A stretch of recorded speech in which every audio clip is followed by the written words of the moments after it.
Notion wants to be your notes app, project manager, database, document editor, and basically the digital headquarters of your entire life. And honestly, that flexibility is still its biggest advantage. You can build simple to do lists, manage entire projects, and create databases, organize notes, collaborate with teams, and customize almost everything.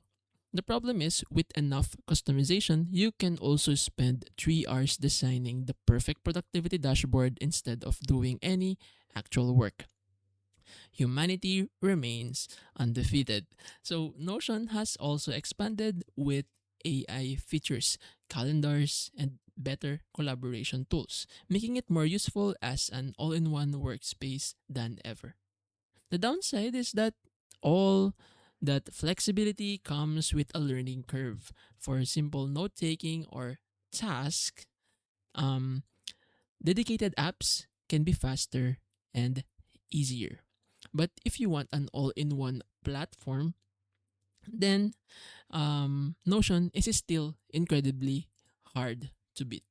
So it is one of the best all in one workspace for power users, students, creators, and teams.